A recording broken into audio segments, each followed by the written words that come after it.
আসসালামু আলাইকুম প্রিয় দর্শক, চ্যানেল আই সংবাদ এখন স্টুডিও থেকে আপনাদের শুভেচ্ছা সহ স্বাগত জানাচ্ছি। আর পুরো সংবাদ জুড়েই আপনাদের সঙ্গে থাকবো আমি সাইদুর রহমান। আশা করছি আপনারা আমাদের সঙ্গে থাকবেন। এখন সবার আগে শুনুন যথারীতি ফ্রেশ সংবাদ শিরোনাম।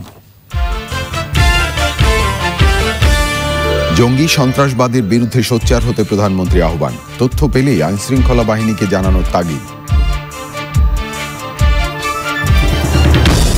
শ্রীলঙ্কায় সিরিজ হামলায় ধনী ব্যবসায়ী পরিবার জড়িত থাকার তথ্য।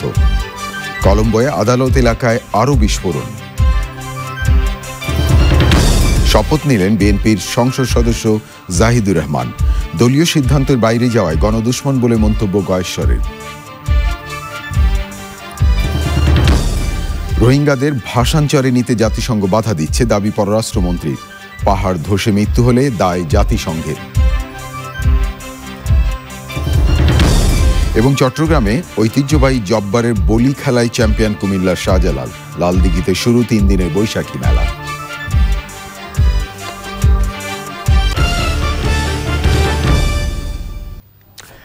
ধন্যবাদ প্রিয় দর্শক আমাদের সাথে যোগ দেওয়ার জন্য। এতক্ষণ সংবাদ শিরোনাম শুনলেন, চলুন যাওয়া যাক পুরো খবরে। আর এখনকার এই সংবাদ আয়োজন একই সঙ্গে চ্যানেল আই অনলাইনের লাইভ টিভি এবং চ্যানেল আই অনলাইনের ভেরিফাইড ফেসবুক পেজেও সরাসরি সম্প্রচার হচ্ছে। বাংলাদেশে জঙ্গি হামলার ষড়যন্ত্র চলছে এমন আশঙ্কার কথা জানিয়ে প্রধানমন্ত্রী শেখ হাসিনা বলেছেন, আইনশৃঙ্খলা বাহিনী সর্বোচ্চ সতর্ক অবস্থানে থাকলেও যে কোনো তথ্য পেলে বাহিনীকে জানান। সন্ত্রাস জঙ্গিবাদের বিরুদ্ধে দেশবাসীকে সজাগ থাকার আহ্বান জানিয়ে প্রধানমন্ত্রী শুক্রবারে মসজিদগুলোতে জঙ্গিবাদের বিরুদ্ধে সচেতনতামূলক বক্তব্য দিতে ইমামদের প্রতি আহ্বান জানান। দেখুন নীলাদ্রি শেখরের রিপোর্টটি। ঢাকা রাজশাহী রুটে প্রথমবারের মতো বিরতিহীন ট্রেন। কবি জীবনানন্দ দাশের বিখ্যাত কবিতা বনলতা সেনের নামে আন্তনগর ট্রেন বনলতা বিভিন্ন অত্যাধুনিক সুবিধা সম্পন্ন, যা মাত্র 4 ঘন্টা 40 মিনিটে ঢাকা থেকে রাজশাহী পৌঁছবে। গণভবন থেকে ভিডিও কনফারেন্সে রাজশাহীর সঙ্গে সংযুক্ত হয়ে বনলতা ট্রেনের উদ্বোধন করেন প্রধানমন্ত্রী শেখ হাসিনা। এ সময় প্রধানমন্ত্রী সম্প্রতি শ্রীলঙ্কায় জঙ্গি হামলার কথা উল্লেখ করে বলেন, সন্ত্রাস জঙ্গিবাদ বৈশ্বিক সমস্যা। জঙ্গিবাদের বিরুদ্ধে সরকারের দৃঢ় অবস্থানের কথা তুলে ধরেন তিনি। বাংলাদেশেও এই ঘটনা ঘটানোর অনেক চেষ্টা চলছে, তবে আমাদের গোয়েন্দা সংস্থা এবং পুলিশ আইন শৃঙ্খলা রক্ষাকারী সংস্থা যথেষ্ট সতর্কতা অবলম্বন করে যাচ্ছে। আমি দেশবাসীকে আহ্বান জানাবো যে এই ধরনের সন্ত্রাস জঙ্গিবাদের সাথে যারা সম্পৃক্ত থাকবে,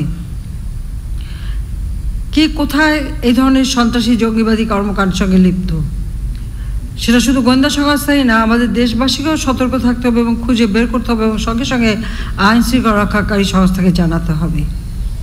কারণ আমরা দেশে শান্তি চাই, কারণ শান্তি দিতে পারে উন্নতি। শান্তিপূর্ণ পরিবেশ হলেই দেশ এগিয়ে যাবে।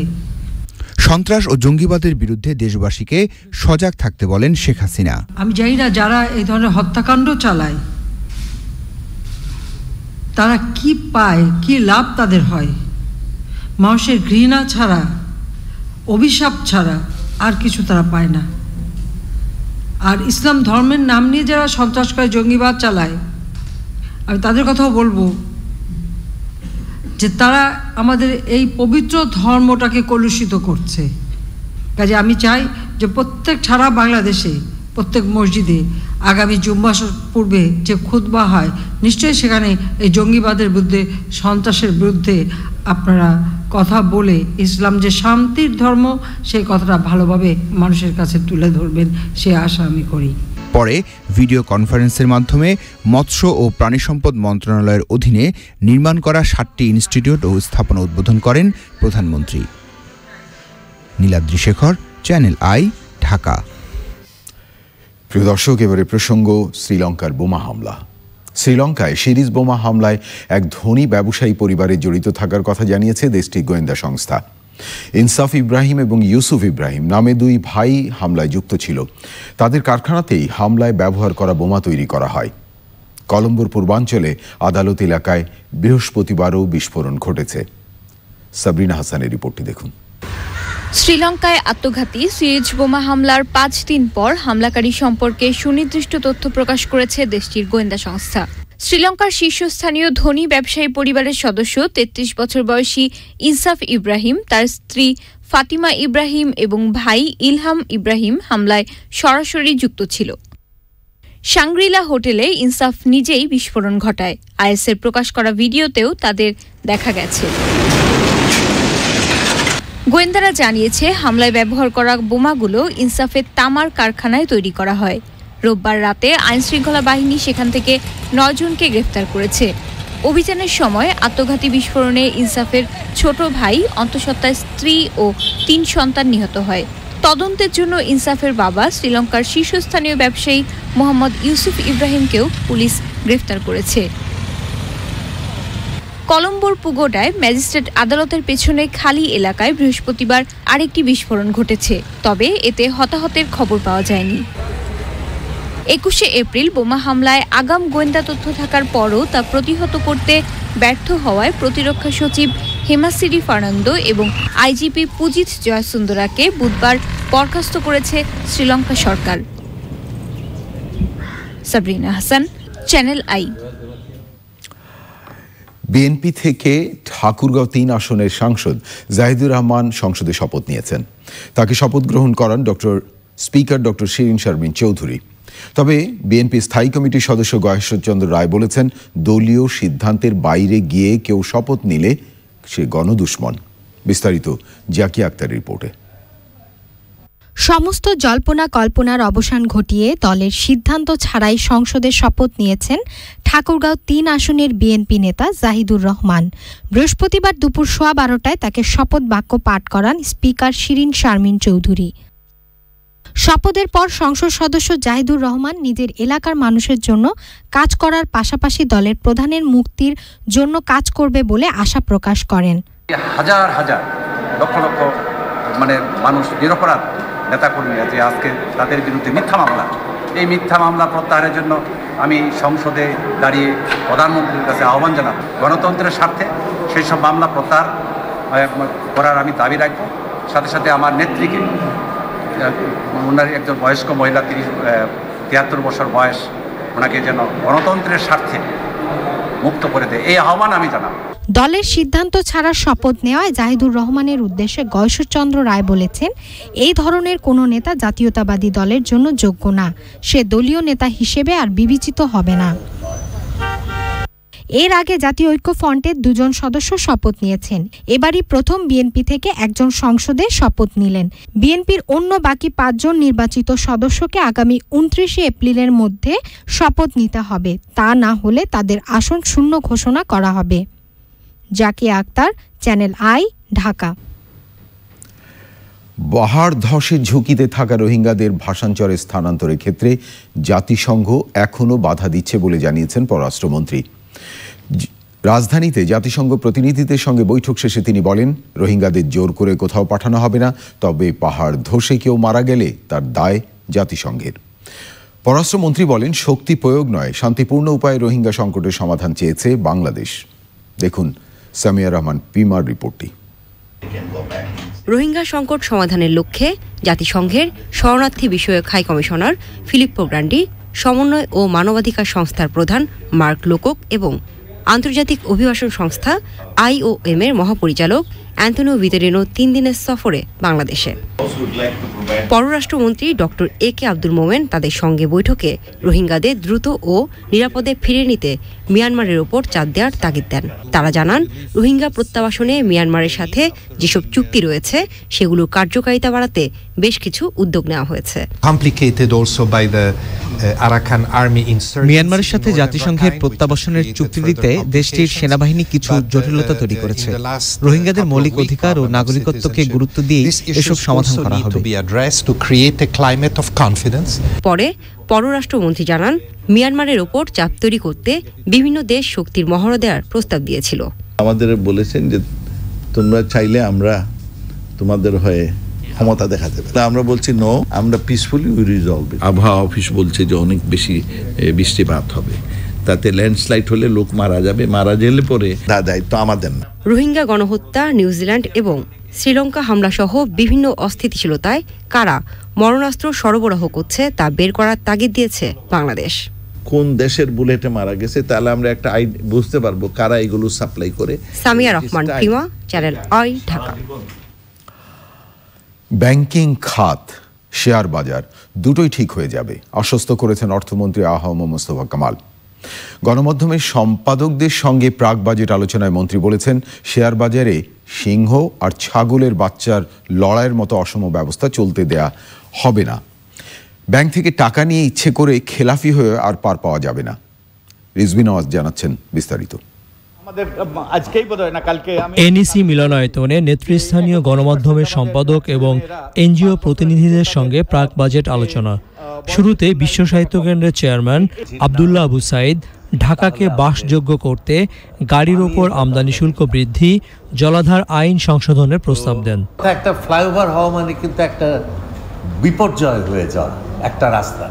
আর আমাদের অধিকাংশ ফ্লাইওভার যেগুলো হয়েছে এটা হচ্ছে ওঠা যায় কিন্তু নামা যায় না। সারা বাংলাদেশে এখন কিন্তু খেলার মাঠ টাটগুলো দখল হতে শুরু করেছে। গণমাধ্যমের সম্পাদকরা ব্যাংকিং খাতে অনিয়ম, শেয়ার বাজারে কারসাজির বিষয়ে স্পষ্ট বক্তব্য জানতে চান অর্থমন্ত্রীর। আমাদের যে গার্মেন্টস এত বড়, এত পিপুল, এত রকম সুবিধা প্রাপ্ত, তাদের জন্য আপনার কর্পোরেট ট্যাক্স 10 to 12%, আর সংবাদপত্রের জন্য 35%। একটা রুগ্ন শিল্প। বিদেশি চ্যানেলগুলো আজকে এখানে তারা বিজ্ঞাপন দেখানোর কোনো পারমিশন ছিল না, কিন্তু তারা দেখাচ্ছে। এটি বন্ধ করার চেষ্টা হচ্ছে এবং এই টাকা কিভাবে যায় সেটা আপনারা অনুসন্ধান করছেন কিনা। গণমাধ্যমের কাছে ইতিবাচক সমালোচনা আশা করে সরকার, জানান অর্থমন্ত্রী। জনসচেতনতামূলক প্রচার পেলে সরকার ভর্তুকি দেবে আশ্বস্ত করেন তিনি। আমি নিজে কোনো এক সময় ব্যবসায়ী ছিলাম, আমারও কিছু কারখানা ছিল, আমি নিজেও সুদ দিতে পারি নাই। ব্যাংকের ঋণ একবার নিয়ে সুদ দিতে পারে এমন কোনো ঘটনা নাই। অনেকেই আমার কাছে আসছেন যে 5 কোটি টাকা নিলে 15 কোটি টাকা দেওয়ার পরে এখনো 10 কোটি টাকা দেওয়া। আমরা আমাদের আশ্বস্ত করতে পারি যে আমরা যে ইন্টারেস্ট রেট করবো, যে ইন্টারেস্ট রেট করবো, আমরা ইন্টারেস্ট রেট অনেক কমাবো। কমাবো আমি এমন নয় যে এটা লস আসার কারণ করে। এই বাজারটিতে দুইটা পার্টি আছে, একটা পার্টি হচ্ছে সিংহ, আরেকটা হচ্ছে ছাগলের বাচ্চা। এই দুই মাঝে এত ধোঁকা, এদের মাঝে কোনোদিনও আমরা এখানে বাজারে আরেক আমি মনে করি না কোনোভাবে এখানে যদি নিজের থেকে যদি কোনো ঠিক না হয়, আর যদি কঠোর ব্যবস্থা যদি না নেওয়া যায়, তাহলে পরে এখানে কিছু করা যাবে। সঞ্চয়পত্র নিয়ে এক প্রশ্নের জবাবে মন্ত্রী জানিয়েছেন, বিদ্যমান সুদ হার কমানো হবে না, তবে কারা কত টাকার সঞ্চয়পত্র কিনছেন তা খোঁজ নেওয়া হবে।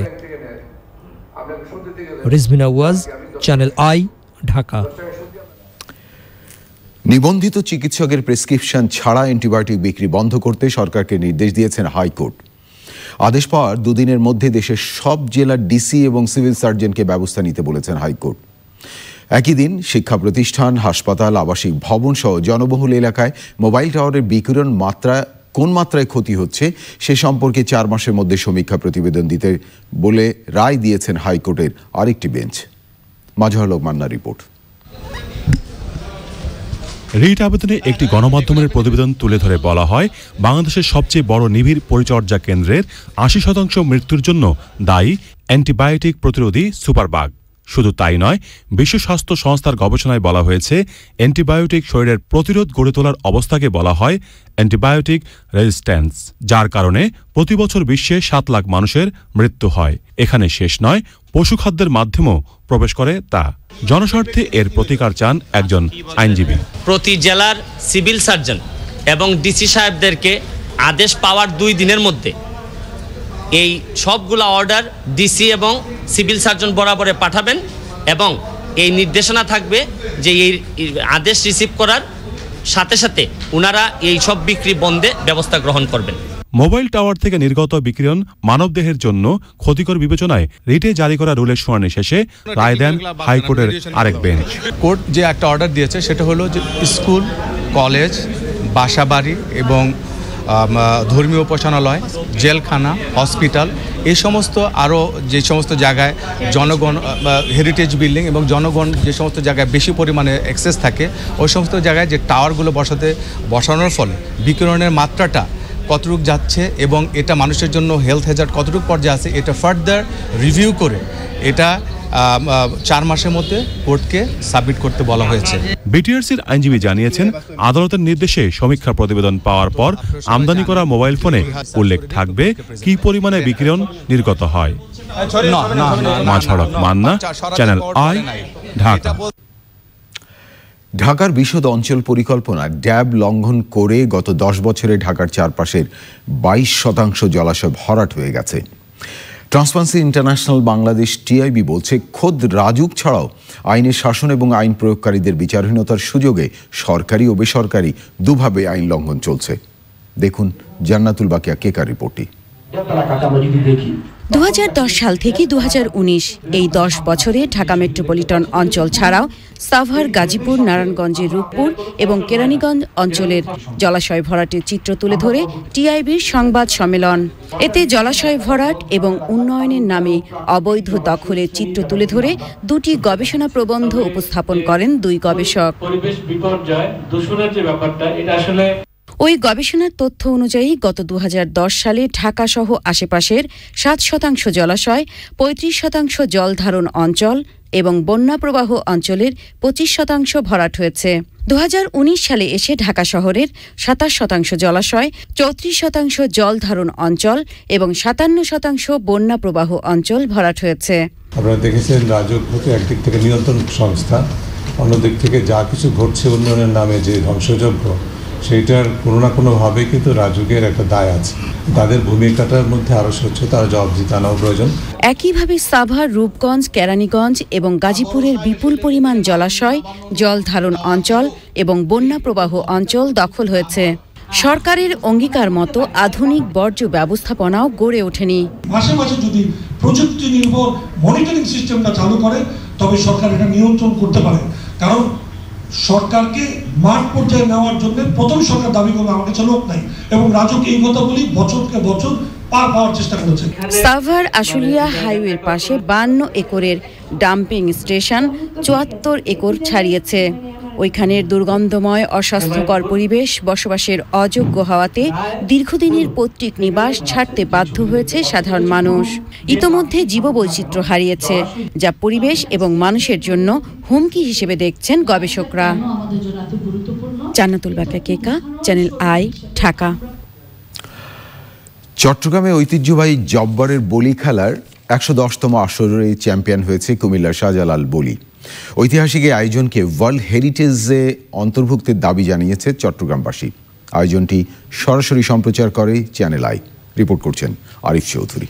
সংগঠিত করতে আমাদের চট্টগ্রামের ঐতিহাসিক লালদিঘি ময়দান, জব্বারের বলি খেলা আর বৈশাখী মেলা 110 বছরের ঐতিহ্যকে সঙ্গী করে এবারও লালদিঘিতেই জমজমাট আয়োজন। সবকিছু তাদের কোন কোন জায়গা থেকে তারা ফাইনালে মুখোমুখি হয়েছিলেন গতবারের দুই ফাইনালিস্ট চকরিয়ার তারিকুল আলম জীবন এবং কুমিল্লার শাহজালাল। তীব্র উত্তেজনার পর গতবারের চ্যাম্পিয়ন জীবন বলিকে হারিয়ে শিরোপা জিতে নেন শাহজালাল।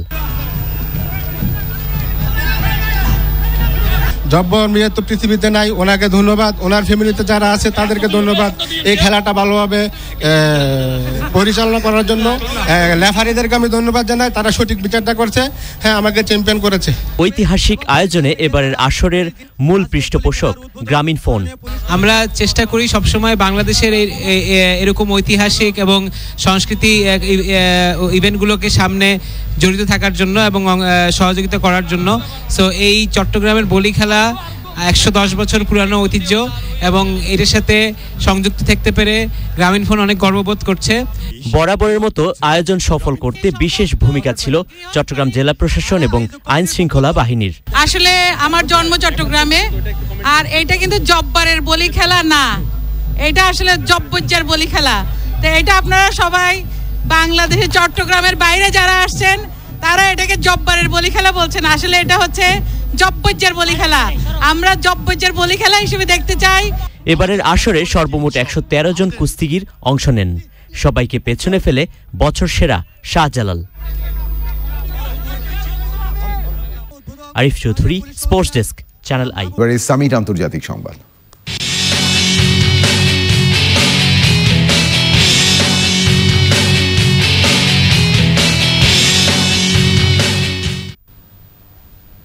প্রিয় দর্শক, আন্তর্জাতিক অঙ্গনে এখন আপনাদের নিয়ে যাচ্ছি রাশিয়ায়। রাশিয়া ও নর্থ কোরিয়ার মধ্যে সম্পর্ক উন্নয়নের ঘোষণা দিয়েছেন রুশ প্রেসিডেন্ট ভ্লাদিমির পুতিন এবং নর্থ কোরীয় নেতা কিম জং উন।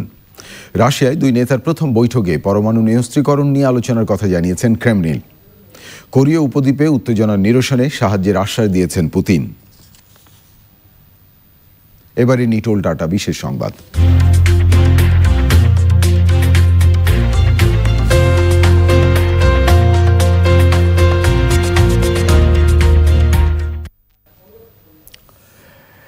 প্রধানমন্ত্রী শেখ হাসিনার পাঠানো উপহার ঢাকায় মিষ্টির প্রশংসা করেছেন ভারতের প্রধানমন্ত্রী নরেন্দ্র মোদী।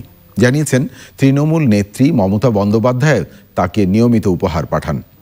বলিউড তারকা অক্ষয় কুমারকে দেয়া সাক্ষাৎকারে আরও অনেক মজার এবং চমকপ্রদ তথ্য দিলেন ভারতের প্রধানমন্ত্রী। নেতার সঙ্গে অভিনেতার এই আলাপচারিতার কথা জানাচ্ছেন ইফতেখার উদ্দিন। নরেন্দ্র মোদীর সঙ্গে আলাপচারিতার প্রথমেই অক্ষয় বলেন তার গাড়ি চালক জানতে চেয়েছেন প্রধানমন্ত্রী আম খান কিনা, কেটে খান নাকি আটি সহ কামড়ে খান। এ প্রশ্নে শৈশবে ফিরে যান ভারতের ৬৮ বছর বয়সী প্রধানমন্ত্রী। আম কে পেড় পর যে পকি হুই আম থে ও খানা আমি যারা ज़्यादा পছন্দ। একে একে উঠে আসে রাজনীতির বাইরে নরেন্দ্র মোদীর ব্যক্তিজীবন। বলেন রাজনীতিতে কঠোর প্রতিদ্বন্দ্বী তৃণমূল কংগ্রেস নেত্রী মমতা বন্দ্যোপাধ্যায় তাকে নিয়মিত উপহার পাঠান। মমতা দিদি ভোটের সময় আমার হয়তো বলা উচিত নয়, কিন্তু মমতা দিদি এখনো আমাকে উপহার পাঠান। এখনো তার থেকে বছরে একটা বা দুটো পাঞ্জাবি পেয়ে থাকি। আমায় পাঠানো কুর্তিগুলো তিনিই পছন্দ করে কেনেন। এর পরপরই তিনি বাংলাদেশের প্রধানমন্ত্রী শেখ হাসিনা এবং তার পাঠানো ঢাকাই মিষ্টির প্রশংসা করেন। ও মিঠাই ভি বাংলাদেশের প্রধানমন্ত্রী হ্যাঁ শেখ হাসিনা জি।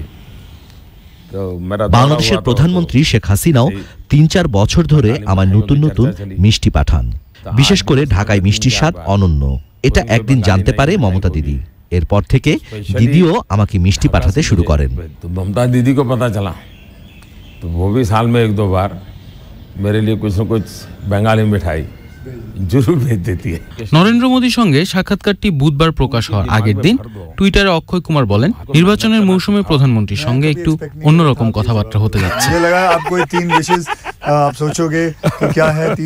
ফুরফুরে মেজাজের আলাপচারিতায় মোদী বলেন রাজনীতি এবং নির্বাচনের বাইরে এই আয়োজন তার ভালো লেগেছে। Iftekhar Uddin, channel I. প্রিয় দর্শক, এবার ইসলামী ব্যাংক অর্থনীতি সংবাদ।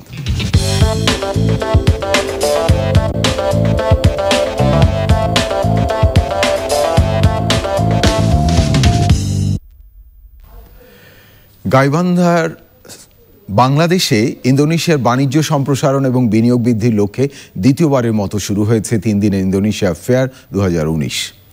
রাজধানী ইন্টারন্যাশনাল কনভেনশন সিটি বসুন্ধরা মেলার উদ্বোধন করেন বাণিজ্য সচিব মফিজুল ইসলাম। মেলার উদ্বোধনী অনুষ্ঠানে বাংলাদেশে নিযুক্ত ইন্দোনেশিয়ার রাষ্ট্রদূত রিনা পি সোমারোনো উপস্থিত ছিলেন। ইন্দোনেশিয়ার বাটিক, পোশাক, গহনা, হস্তশিল্প সামগ্রী, প্রক্রিয়াজাত খাবার, বেভারেজ 46টির বেশি কোম্পানি তাদের পণ্য সেবা নিয়ে প্রদর্শনীতে অংশ নিয়েছে। Indonesia Bangladesh business and investment forum আয়োজিত প্রদর্শনী চলবে আগামী 27 এপ্রিল সকাল 11টা থেকে রাত 8টা পর্যন্ত। এবারে A1 সাউন্ডলেস ওয়াটার পাম্প কৃষি সংবাদ।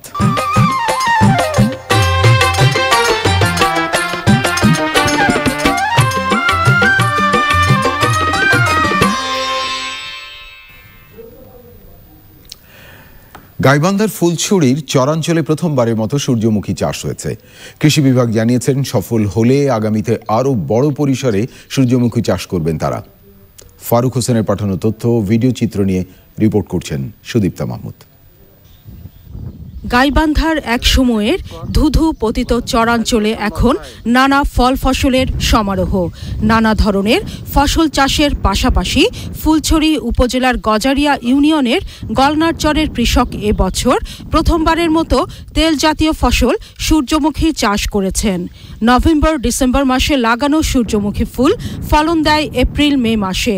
সূর্যমুখী চাষ করে অর্থনৈতিকভাবে লাভবান হওয়ার আশা করছেন কৃষক।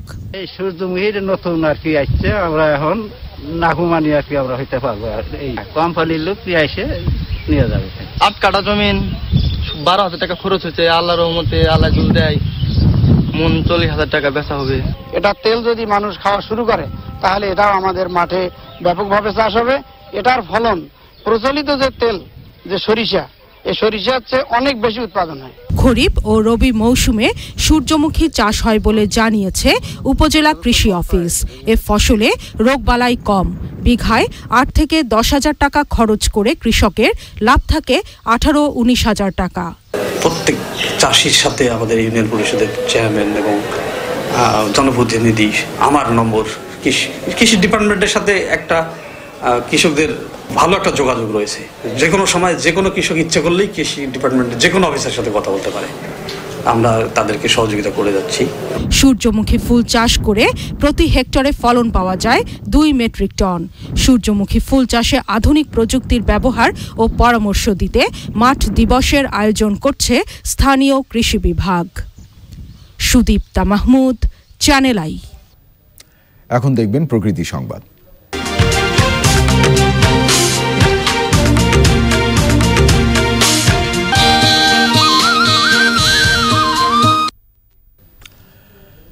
বাংলাদেশের পাহাড়ি অঞ্চলে ছড়িয়ে থাকা অসংখ্য ঝর্ণাসহ প্রবাহমান জলধারার কারণে পাহাড়ি চিরসবুজ ও মিশ্র চিরসবুজ বনভূমিগুলো জীবন্ত হয়ে রয়েছে। জীববৈচিত্র্যের পাশাপাশি স্থানীয় জনগোষ্ঠীও এসব বন ও ঝর্ণার উপর নির্ভরশীল।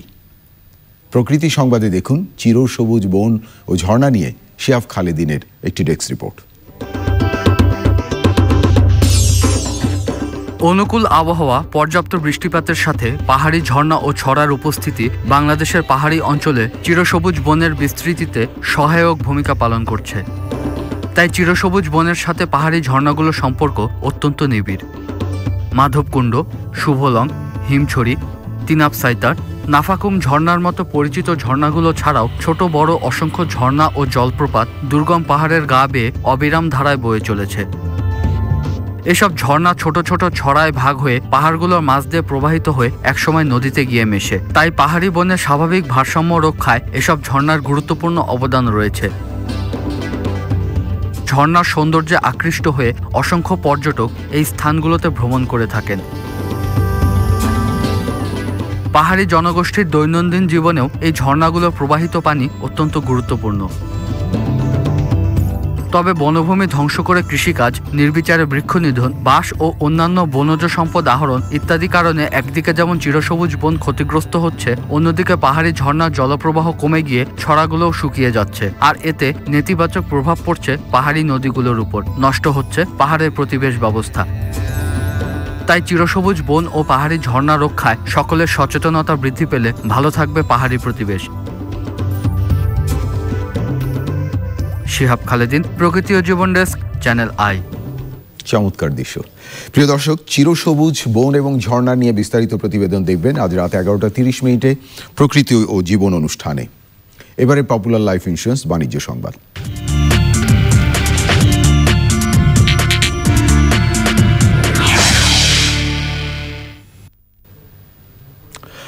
পপুলার লাইফ ইন্স্যুরেন্স কোম্পানি লিমিটেডের বার্ষিক সম্মেলন এবং সাংস্কৃতিক অনুষ্ঠান কক্সবাজারে অনুষ্ঠিত হয়েছে।